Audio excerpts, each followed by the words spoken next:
Hi there. Welcome back to Socially Awkward. It's been a while, but we're going to continue where we left off.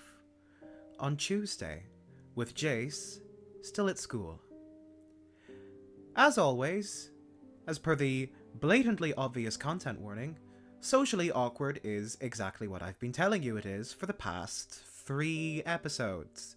So you should do what I've been telling you to do for the past 3 episodes if you are under the age of 18 or don't want to see gay furry content. With that said, let's dive right back into Socially Awkward, as read by Pink Wisp, the king of introductions. Lights, camera, action. Tuesday, 1:49 p.m. Almost halfway through doing nothing in class, the teacher leaves after she finishes introducing the subject she'll be teaching. Another teacher comes in, someone you're terribly familiar with. It was the PE teacher. With him is a stack of boxes that he drops from a meter high onto the table, grabbing everyone's attention. You'll be fitting into your PE uniforms. The class moans. Shut it! Anyone not wearing the uniform is marked absent. The girls will head into the next classroom and have themselves fitted by a female teacher. The boys start to bark and wolf whistle as the girls head out with a look of disgust. Shut it! I want this done before 2! The teacher drags his chair next to the door and pulls up a pen with a click. Go! All the boys scramble to the teacher's desk and start picking out their sizes. Some took off their shirts while others put uniforms over their shirts. Once they decide on their size, they walk up to the teacher and present themselves. The teacher scans them. Name and size. Kevin, medium. Put it back and get out. Next. Jamie, extra large. Again, the teacher scans the student. You look like a large. Huh? Next! Your anxiety starts to kick in. You look down, thinking. I really want to go home now, and I don't want to get exposed so soon. Maybe I'll just ask a teacher if I can do it in the bathroom. I'll wait with someone with a shirt to go out. You waited for a bit, but it turns out that almost every boy here isn't shy about stripping their top off. In fact, males today show off their bodies to portray dominance. No! Nobody's doing it! Shit! Here. You jolted from the familiar voice. It was John, handing you 3 sizes, a small, a medium, and a large shirt. I'll put one on, and you can decide which size you want. That way you don't have to expose yourself. Phew. Thanks, John. Her brows for. John puts on a small. It fits his physique like a second skin. It's a little tight, but it'll stretch. Pick the small. Nah. Try the medium? Okay. How's this? Pick the medium? Yes, that looks a little better. Perfect. Alright. The logo design sucks, though. It's ugly. Yeah. So, you have your own apartment. Yeah? Ever thought, invite someone over and... Ow! Horny jail. You didn't even let me finish. Finish it then. Why are you two still here? It's almost 2 and I'm missing 2 names. Yikes! John goes over to your side and presents himself to the teacher. Jayce Surcap. Medium. I didn't ask for your name and size. I asked why you're not in uniform. Looking down at your punitive size, a 1.5 feet taller dragon stands before you. Kids these days, no discipline at all. Hurry it up and put on the damn shirt. I got a schedule to keep. Well? What's going on here? What are you doing here? Aren't you from second year? I was waiting for my brother until I heard you calling. Cole immediately glances at John, then back to Tom to confirm. Your brother, huh? Guess that's him? Cole points at John with a thumb behind his back. John was glaring at the teacher like a knife. He was fiddling with his phone behind his thigh without looking at it. Yeah. And the other one is my friend. You have a problem with me, kid? Yeah. Teachers harassing students.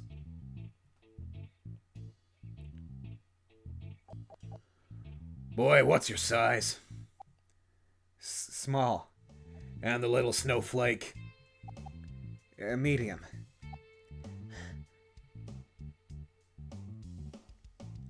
Cole, presumably, writes down your size on his chart and, without looking back, takes off with the boxes of shirts. When the orange dragon finally went out of sight, your mind started to feel scared.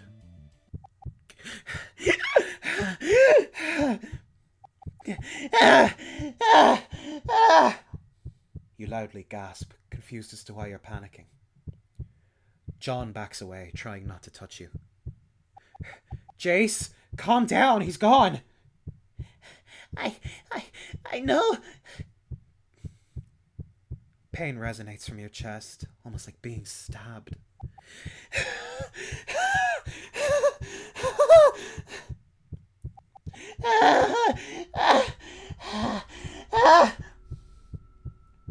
The attack already started.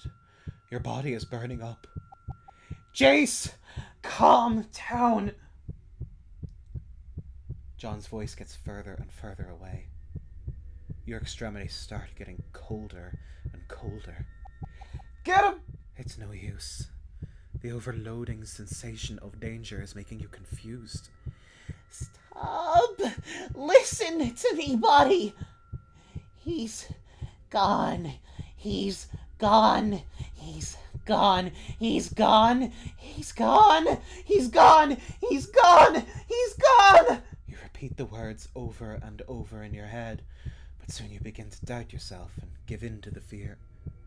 What do I do? You watch your hands tighten into a fist, clenching so hard that it hurts. You try to release your hands from their tightened grip. Come on! Come on! Come on! The danger is in your hands. You need to control it. You need to take control. If you can control it, then... I just need to take control! Frustrated, you take off your hat and toss it to the ground. I can do it! I can do it! But they defy you. The creases of your palms stretching out into a wicked smile, mocking you as they cover themselves once again. Shit! Fuck! Shit! Fuck! Then you stop. Or rather, you lose control. No! No! Deep breaths, Jayce. A soothing voice echoes from the far distance. Deep breaths, Jayce. Come on. You can do it. I can't. Yes, you can. I can't! You can, Jayce. Just reach out. Deep breaths, Jayce. Just take deep breaths. I know you can do it. That's it. Just push your hands against mine. With heavy breaths, you reach out your hand and press it against an invisible furry wall. Good, good. Keep going. You push and push until your fingers finally release themselves and slide through the wall. That's my buddy.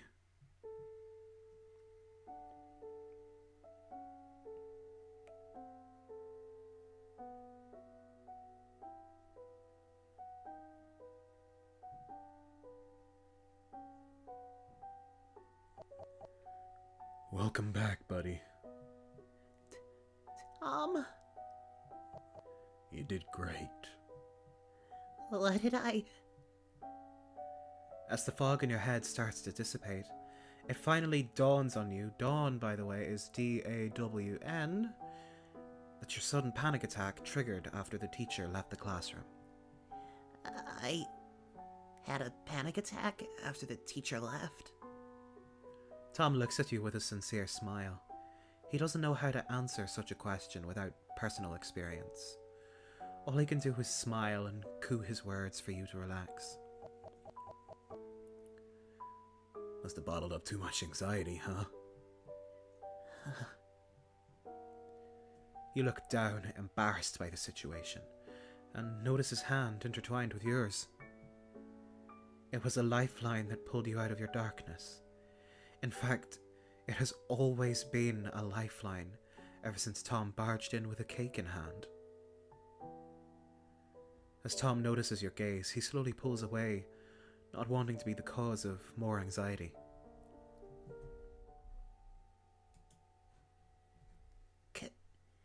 Can we stay like this? Just a little more? At first, Tom is shocked by your initiative, but his smile slowly softens, firmly re-establishing his hold with yours. Take all the time you need. After a few moments, Tom gently lets go of your hand as he places his arm around your shoulder, rubbing the side for comfort. You look away, embarrassed as to what just happened. The memories started reeling their ugly self, reminding you just how stupid it is to cry over something so petty as a PE t-shirt. You cringe, wishing that this day never happened. Let's get you some fresh air. Okay. Wait, where's John? Oh, I told him to fetch the nurse, just in case. We should wait for him. I'll text him to meet us outside. Come on. Oh, hold on. Tom picks up your cap, pats it off, and hands it to you. Nobody saw my hair, right? Just the teacher. Cole has a reputation of clearing classrooms. And don't worry. He pats the cap once more. I'm here now. Nobody's gonna hurt you. Not while I'm around.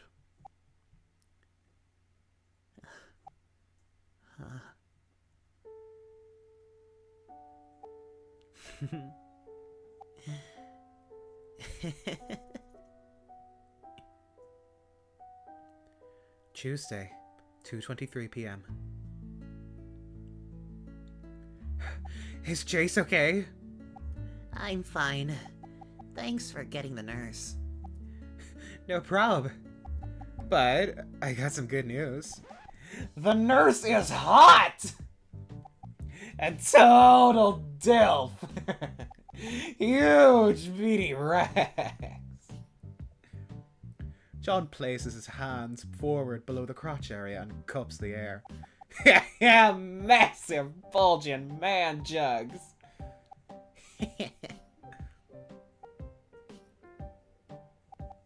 He's not fine. How can he be after you just described the school nurse like a slut?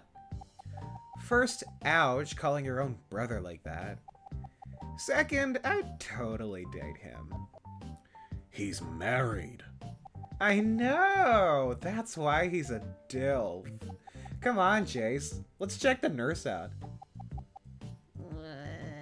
You go on ahead, John. I got a lot of things on my mind right now. Oh, it's no fun spying on people alone. He just came out from a panic attack. He needs time to recover. And stop spying on people. Lame. I'll give you $1 if you kiss Jayce. John seems keen to see your reaction while dodging his brother's wrath. Huh. John, I'm gonna kill you! I'll leave him in your care, big bro. Gonna check out that chicken for the party. Ciao! Oh, when he comes home, I'm gonna murder him. The heaving lion stares his brother off into the distance, unaware of your approach. John's words echoes in your head. Kiss him. For only $1. Chicken. Albeit the way you remember it was a bit different.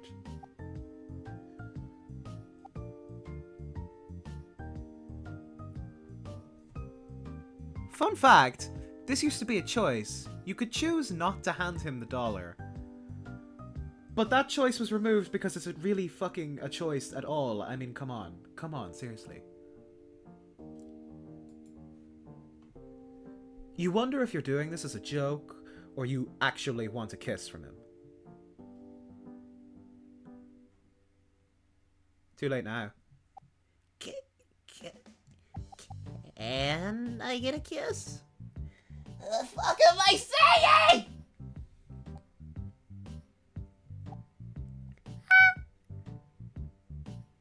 Tom takes the $1 off of your retreating hand and pockets it.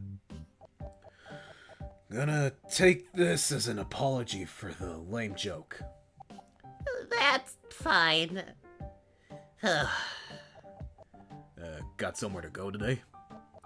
I want to hang out if you're not busy. Well, I'm going grocery shopping today. So... Lame.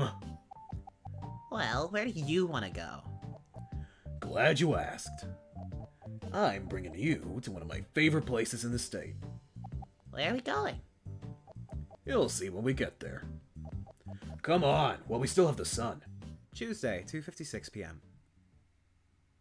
Just a 5-minute ride up the mountain close to the school, Tom took you to a red mobile food stall in a flattened cliff area. Your favorite spot is an ice cream shop? No, you dweeb. It's right over there. Tom walks up to the rails and rests his arms, taking in the atmosphere. Ah. The long waves dance to the shores like an intricate choreography. The city is glittering with its brightly coloured rooftops. Looking down, the winding road looks like freshly brushed paint strokes, with its lush foliage and beautiful scenery. Staring blankly at the other side causes a resounding yawn to emerge from your jowls.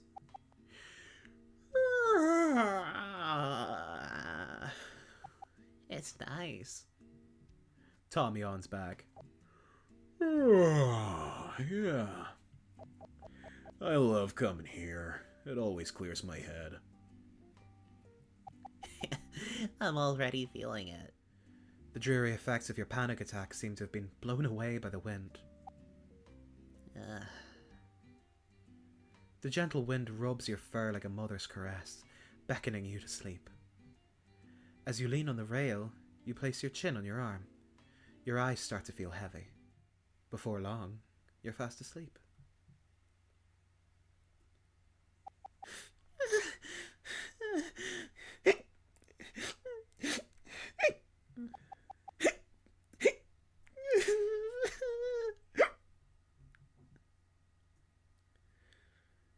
Thank you for coming, Mr. and Mrs. Sircap.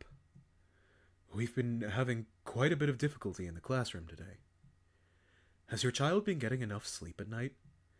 I only ask because your child is having a fairly difficult time controlling their outbursts in the classroom. I would almost argue that this has been happening every other day and has been since the beginning of the school year.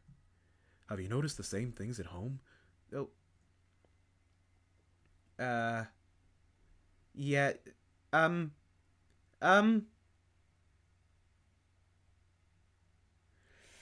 Fucking Christ. Just read! But I don't understand. Stop using that excuse! You're a tigress, for God's sake! You just need to read! Stop fucking crying! You're 12, goddammit! Every year we have to deal with your bull. I'll be good. I'll be good. His clenched fist is always in view. It's always in view.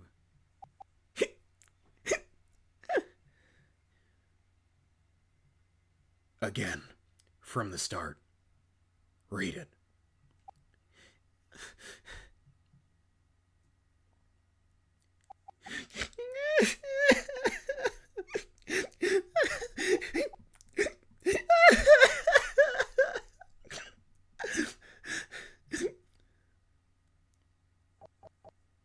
What are you doing here? Go away! Whoa! Hey! Just go away! You can't do that to your neighbor.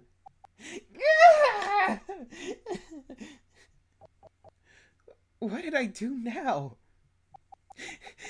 Don't tell my parents I skip class! Ah! Shh! Shh! Shh! Stop crying!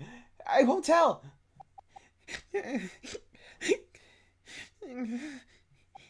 You won't? No, just stop crying! But everyone keeps picking on me. I'm sure they didn't mean it. No! They always do this every school I go. Everyone picks on me because of my hair.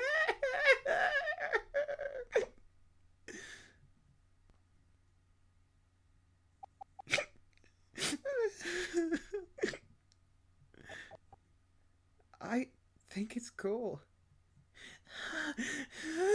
Liar! Whoa! Nobody likes my hair. I wish I was never born.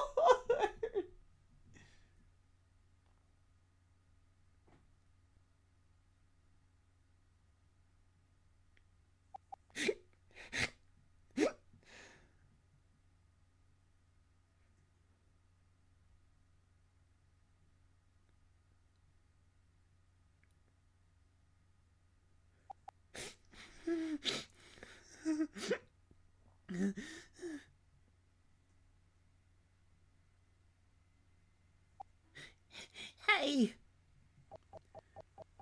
Your socks are gonna get dirty. We don't want your parents to know why it got dirty, right? And you can't just walk in the store without shoes. Store? You like cake, right? Yeah. Come on, it's lunchtime. I'll treat you some. You're weird. So is the kid hiding between dumpsters. I really do think your hair is cool. It's like a superpower getting ready to come out. Everyone here is just dumb, boring civilians who don't know anything. Come on, before the smell starts to stick. You're weird, Tom. Tuesday, 3:08 p.m. Somehow, you woke up sitting near the ice cream truck. You look around trying to figure out how you got here. How? Huh? You immediately jerk from the sudden anxiety that someone might have stolen your stuff. Thankfully, your bag is right in front of you on the table. wallet, cell phone, ID, portable fan. Phew. Nothing got stolen. But how'd I end up here? Tom? Tom? Worried, you huddle your belongings close. But there was another bag in the pile. It was Tom's. Tom? Tom? A wave of relief washes down your anxiety as you spot him by the ice cream truck. You let out a content sigh and fix yourself from your damp, anxious sweat. Ugh, he's just getting ice cream. What a weird dream that was. How come I don't remember sitting down? Soon, Tom comes over with an ice cream in each hand. Hey, sleepyhead. Got a nice nap? Jayce? You okay? Oh! I'm just a bit tired is all. Well, here's yours. He hands you the ice cream cone. Thanks. Tom takes his seat and takes a lick of his ice cream. What's wrong? Don't you like ice cream? I do. I'm just a little disoriented right now. Disoriented? This may sound silly, but I don't remember what happened in the last few minutes. You don't remember? Nothing at all. All I remember is a dream I had. Maybe you were sleepwalking. Sleepwalking? Doesn't sleepwalking take like an hour or something? Maybe you went into REM so quickly your body didn't have time to paralyze you. When I tried waking you up, you just stared at me like you were dead. I thought you were just cranky when you waved me off and told me you were fine. I did? At least, that's what I heard from all the mumbling. Then you threw your arm towards the ice cream truck, so I thought you wanted ice cream. So you took me here to sit down? Nope. You called me a weirdo and headbutted me before you walked here. I did? I don't remember anything. Or feel anything. You rub your forehead to be sure. You don't feel any bruise. You do have a hard head. Unlike mine. He rubs his temple. Seems like you had an interesting dream. Do you still remember? It's fuzzy. But I know you were in it. Look at him lick the ice cream, it's so cute. What was I doing in your dream? Something about flying shoes? Flying shoes? Yeah, maybe I was dreaming of being jealous of your nice shoes, that my old ones started flying. Nom nom nom nom nom nom. Weird dream. Anything else besides the flying shoe part? Nope. But I know it was a good dream since you were in it. W Riz Jayce. Well, that was good. Better than the ones in the store. I'll be sure to tell Miguel. Who's Miguel? He's the owner of the ice cream truck. Oh. You're friends with the ice cream man? Pretty much. He's also Macon's cousin. Thrice removed. Thrice removed? Was he a part of your drinking buddies? It means he came from another relative of his great-great-grandpa. A third cousin. And I was. A third cousin? So, is he like the third cousin who was born from the second cousin? Huh? Like, what if I have multiple cousins? Is he the third cousin born? Does that make Cousin George my first cousin? I think you got the wrong idea. So if Cousin George is my first cousin, then what am I to Cousin Bernie? Am I an imposter? Oy. So, Miguel is Macon's cousin. Are we not going to... Never mind. I don't know how your brain works.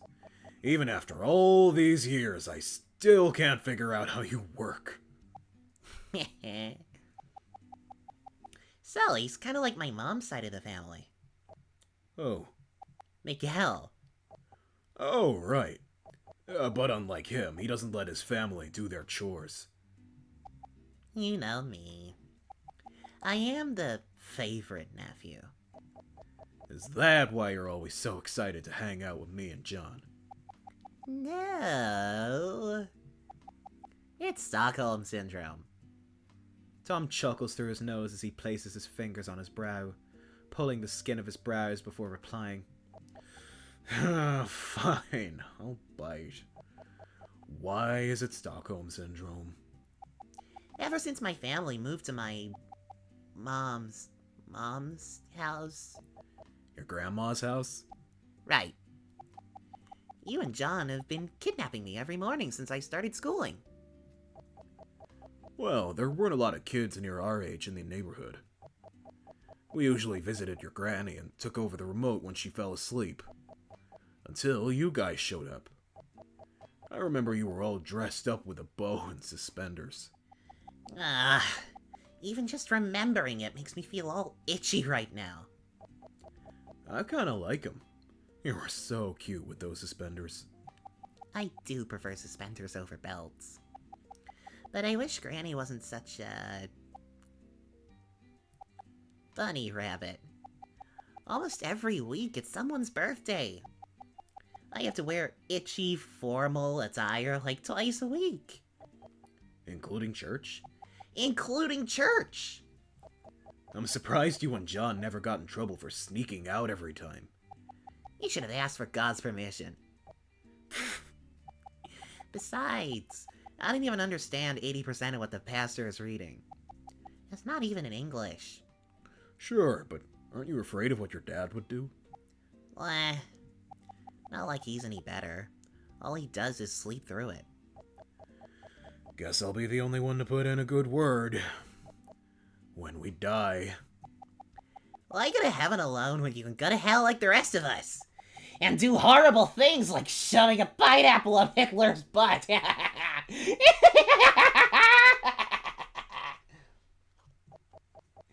I forgot that you renounced yourself as an atheist. Agnostic. Right. Do you even believe in hell? Hell is the making of our own good nature. Think about it. Only bad people think they can get away with it, while good people always think of the consequences of their actions. That's actually a sound argument. Join me and spread the gospel of Jayce. No more fancy clothes, no more Sunday visit to church. While you were preaching of the new gospel, Tom is checking his watch. Yeah, sure. Preach it during the ride to the groceries.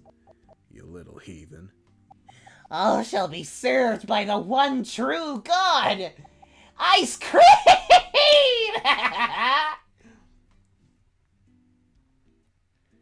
Tuesday, 4:10 p.m.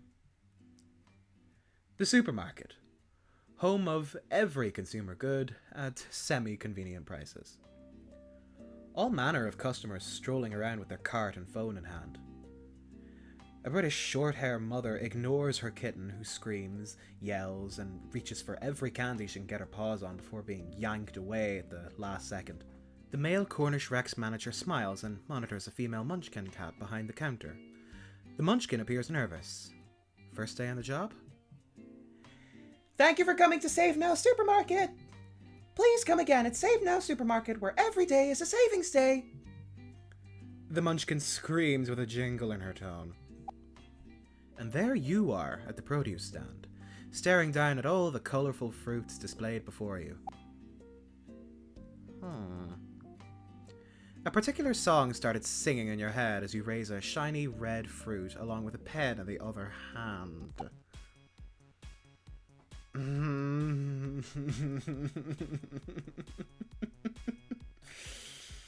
Oh my god.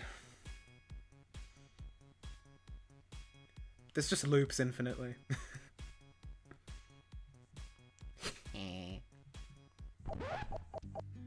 hope you're gonna pay for that. Since when did you turn bad? It's because you left me to Darth John. Guess I'll just need to set you back to the path of righteousness. He went over to the cold shelves and picks up 4 styro packages of vegetables. Starting off with some baby carrots and corn. You eat babies? What? Scared of getting good eyesight? He shakes the packages close to your nose. He lets out a chuckle before placing the infant sacrifice into your cart. Evil carrots. The baby corn is okay, but the carrots are a hit or miss. Sometimes it's sweet, sometimes it's sour, and you can never tell just by smell. How about some peas? I remember you used to gobble them up every chance you got. Taste the penis! You snicker quietly to yourself over a meme in the internet, while Tom is wondering what you're laughing about. I'm guessing you want them? Mm-hmm. Put it in the cart.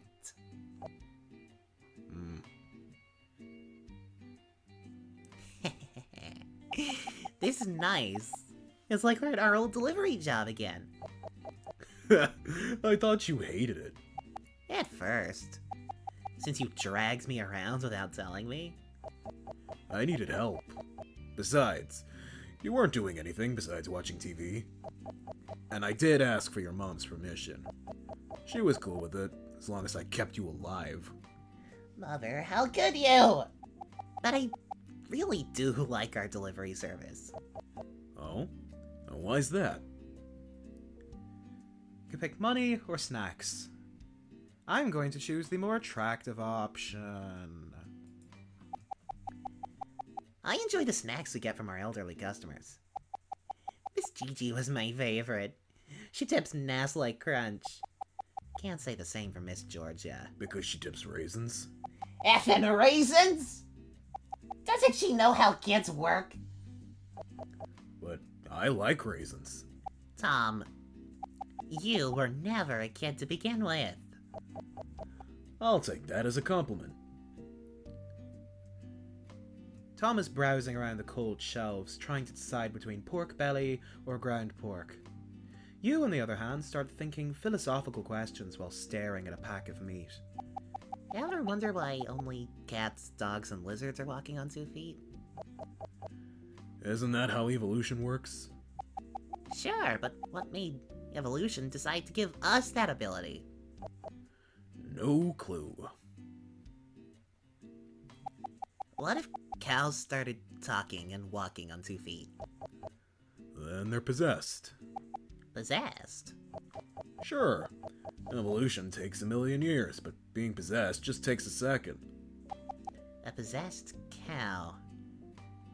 As you contemplate the finer details between possession and evolution, Tom decides on the type of meat he's going to get. Chicken or pork? Or maybe they hid underground to avoid us, and now they're plotting to take over the world! Bovine mole people. Rise of the mole cows! Maybe you should study cinematography. Who knows? You might get an Emmy for the wackiest director. Rise of the mole cows, too!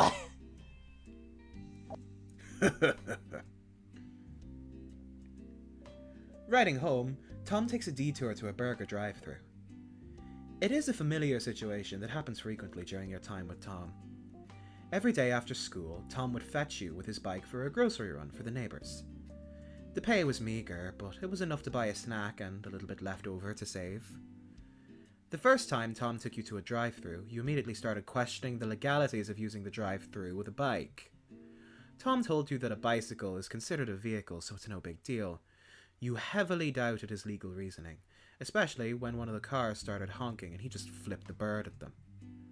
The whole time you cried, shaked, and tried coaxing Tom to get out of the drive-thru. You could have used the word shook there instead of shaked. but he was persistent and didn't let a large metal horse of death intimidate him from quick takeout. This was a thing all throughout your school life with Tom. Even the part where his pants rips open. I heard a rip! Are the groceries okay? Tom shouts, concerned for the groceries inside both of your bags. Yeah? What was it? I'll tell you when we're safe at home. Oh, okay. I hope it's nothing serious. Nah.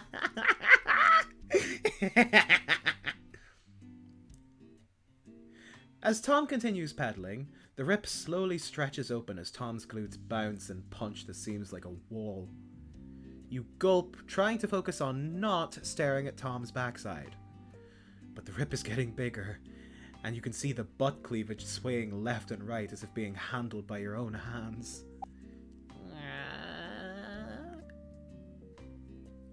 Tuesday, 7:12 p.m. Guess I'll be leaving. Take your pants off. Huh? Take them off.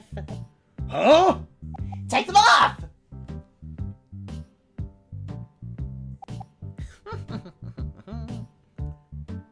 The half-naked lion prowls on the sofa, seeking shelter with a throw pillow in his crotch as you fix his pants.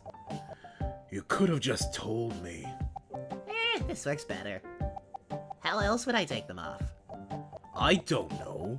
Maybe ask politely. And why do you want to fix my pants? Nostalgia purposes. I don't rip them that much. Do I? A whole lot. I remember it started during a grocery run for Miss Georgia. I pointed out that he had a huge asshole before we stepped into the grocery store. Then you started holding your pants like you needed to take a shit. Do you have to add potty jokes in the story? Yes. So, we went to the department store to buy some needle and thread, then hid in one of those dressing rooms to fix them up. I remember now. You didn't even have to be in the same room. Yeah, well, I didn't want to be alone in the mall. Like, what if they started thinking I was messing with their merch? You could have just told them. And then get arrested and leave you pantless? What kind of friend abandons his friend in the mall? How do you become the victim here? Imagine showing your ass to the world without knowing it. And by the way, nice job in your work. Mom and Dad literally pointed out my ass still has 2 holes. Well, I was panicking. I kept thinking what would happen if someone sees me with a half-naked dude with his pants off.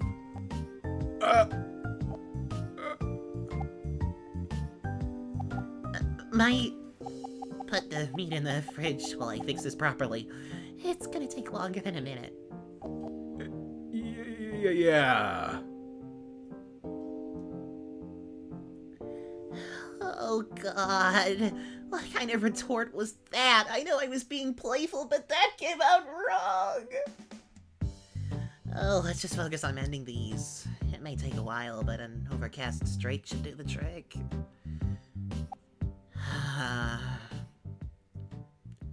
Half an hour later.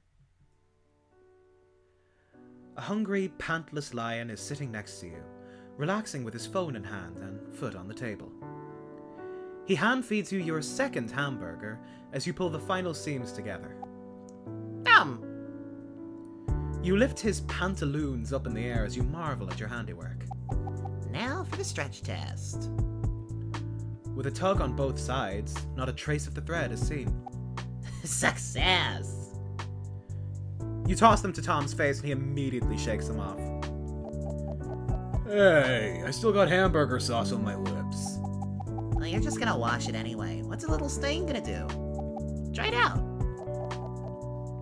I like them clean regardless. Thanks, though. He checks them for any other holes you might have missed. You're welcome. That should hold your ass in place. Like a bra.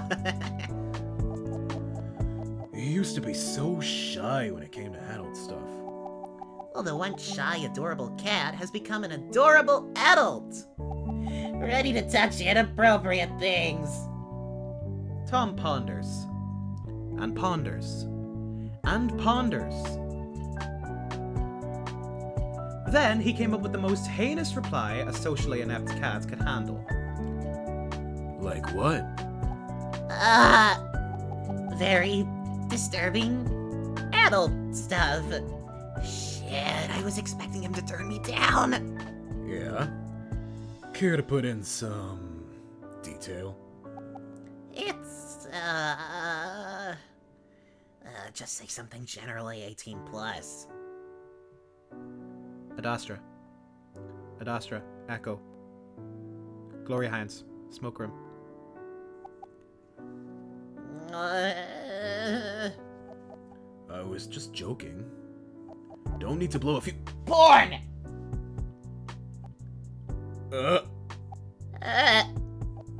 Yep, that's an adult word, alright. Yeah. Kill me.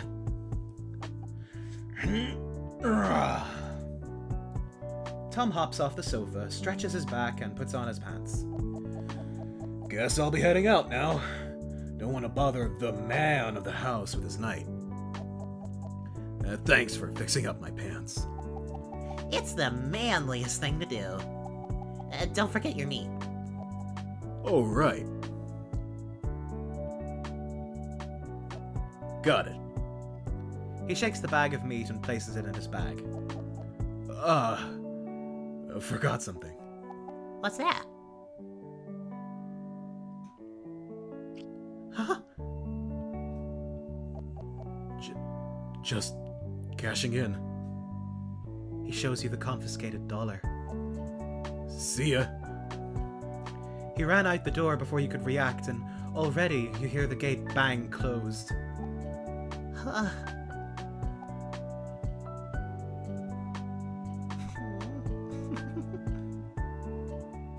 And that's where I'm going to leave this episode.